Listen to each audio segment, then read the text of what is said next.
Number 4 is not having extra savings. My wife and I just moved into a new house and we budgeted for the down payment and the renovations we wanted to do and all the moving costs. But a little while after we moved in, something interesting happened. It was really hot outside and the AC stopped working. When we bought the house, the AC was working, but now all of a sudden it broke and it wasn't part of our renovations. And now we have a problem. There's a cost to fix this AC that we didn't budget for. Luckily, we have cash savings which we could fall back on, which meant we don't have to scramble. We don't have to think about which investments would we sell, where would we get the cash, how would we pay for it. We have the savings to fund the repairs quickly. This is why you want to have somewhere between 3 to 12 months worth of expenses put aside in a savings fund, an emergency fund, a rainy day fund, call it whatever the heck you want. It's a bank account that's extra money. This is not money that you're going to use for your investments. This is not money you're going to use to buy a house. This is not money you're going to use to buy a car. This is extra money that's there in case your AC breaks, in case your kid gets sick, in case you get laid off, in case your business goes bankrupt. That if something bad were to happen, you have some extra cash to continue living your life without having to change any of your life.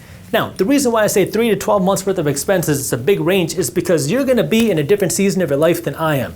Personal finance is personal. If you're 25 years old, you're not married, don't got any kids, you don't have any financial responsibilities, maybe you only need a couple or a few months of expenses because, well, you could be a lot more aggressive with your investments. If you're 45 years old, you got kids that are relying on you, you have parents that are relying on you, you have more financial responsibilities, you might not feel comfortable with just 3 months of savings put aside. Maybe you need 6 or 9 or 12 months put aside to help you feel comfortable. After 12 months, well, beyond that, I think you should be investing your money. Of course, I'm just a random guy on YouTube, so make sure you always do your own due diligence, but this is where you have to have some extra cash because sometimes things will go wrong, things will break, and you don't want to scramble when those things happen. And it's even worse when you are investing your money and now things go wrong. You need some money because your AC broke or your car broke down and markets are crashing at the same time. And now you're forced to sell your investments to fund those repairs, and you're selling your investments at a big loss. Don't be forced to do that by having a savings fund. Decision number 5 you want to avoid is buying a house you can't afford. I rented where I lived for a long time, even though I owned rental properties, even though I owned stocks, even though I invested in startups, even though I owned a business, even though my employees were buying houses. I was continuing to rent because, well, it was easier for me. It gave me more flexibility and it gave the ability for me to invest more money into my assets. A lot of people will tell you that you need to buy a house that way you can start building wealth. Well, the way that I look at it is that your house that you live in is not an asset, it's a liability because you have a lot of expenses. You got to pay for the mortgage, you got to pay for the insurance, you got to pay for the property taxes, you got to pay for the upgrades and the maintenance and everything else. And you don't actually make money until you sell, and there's a chance that you don't make money. Versus when I buy a rental property, I'm buying it with the sole purpose of making money. When I buy my house, I'm buying it with the goal of making memories. So when I think about my house, I'm not looking at it as a way to make money, I'm looking at it as an expense. And many people are looking at buying a house as that's the way that you gotta become wealthy. Stop renting, buy where you live, and now when you think that your house is gonna make you wealthy, it's much easier to get you to believe, well, if you're going to buy a house as an investment, might as well buy a bigger house and a nicer house and a more grand house that maybe you can't afford. And now you buy something so big you have no money to actually save and invest into things that will make you wealthy. I'm not against you buying a house. In fact, I think it's a great thing to buy a house. I just want you to be able to afford the house that you buy, and more specifically, being able to afford the house, meaning afford 3 things. Number 1, you got to afford the down payment, afford the monthly payment, and afford the moving costs. What does that mean? When it comes to the down payment, having at least 20% cash to put down to buy the property. When it comes to the monthly payment, what I like to follow is my 75, 15, 10 plan, which says for every dollar that I earn from here on out, 75 cents is the maximum that I can spend, 15 cents is the minimum I invest, 10 cents is the minimum that I save. My monthly payment has to be able to be paid out of the 75%. So if I have enough money to pay for my mortgage, to pay for my property taxes, to pay for my food, to pay for my travel, to pay for everything else out of this, I can afford the monthly payment. As long as I don't have to eat up some of my savings and investments, I can afford the monthly payment. And then when it comes to the moving costs, when my wife and I bought our house, we spent a lot of money on renovations. We did some very extensive renovations that we put money aside for. You might not. You have to know what the costs are going to be to move in. If you're going to be redoing the basement, building a deck, redoing the kitchen, there's a cost to that.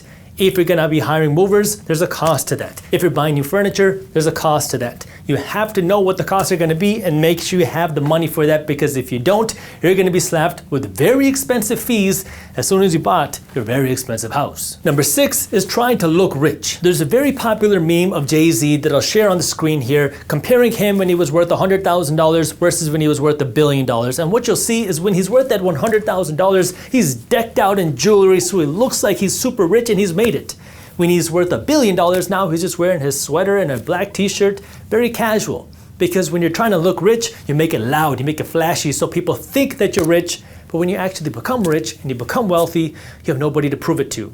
Now you're quiet. This is gonna be part of your money confidence, because nobody wants other people to think that you're broke. You don't want other people to say, oh, this person's probably struggling with money. But when you know that you're doing things right with your money, when you know that you're saving your money, you're investing your money, and you're slowly starting to build wealth, now you can start building the confidence and say, you know what? I don't care if people judge me. I don't care what people think. Let them to continue to point their fingers and say what they want and live broke, because I'm trying to build wealth for myself and my family. And when you can build that confidence, you can stop spending all that money to look like you're rich, and now you can actually start becoming rich. And the interesting thing about becoming rich is it requires this period of you looking broke, and now when you look broke, you're actually building your wealth. That way you can buy all the nice things that you want and not have to worry about the money. And last but definitely not least is number 7, not asking your boss for a raise. One more time, we're gonna demonstrate this through an example. Person A, person B work at the exact same company doing the exact same thing, and they both make the exact same salary of $60,000 a year, and the company is paying out an average of a 2% raise a year. Some years more, some years less, but it's an average 2% return, and person B doesn't negotiate, so they just get the average 2% raise, versus person A says, you know what, I'm gonna negotiate my salary, and instead of asking for the 2% raise, they're able to negotiate an average 6% raise a year, which means in year 1, person B is getting $1,200 more over the year, versus person A is going to be making $3,600 more over the year.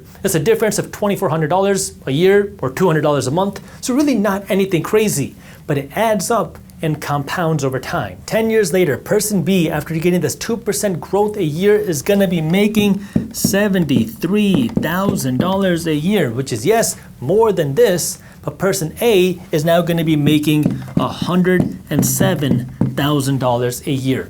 A lot more than person B, because now these raises start to compound and compound and compound, because person A kept working for a little bit more money each year. But this is where it also gets more interesting. Not only is person A making 50% more than person B in 10 years, but over those 10 years, person A also earned an additional $130,000 over those years through these raises. So yes, it pays to ask for that raise early. Now here's a couple tips.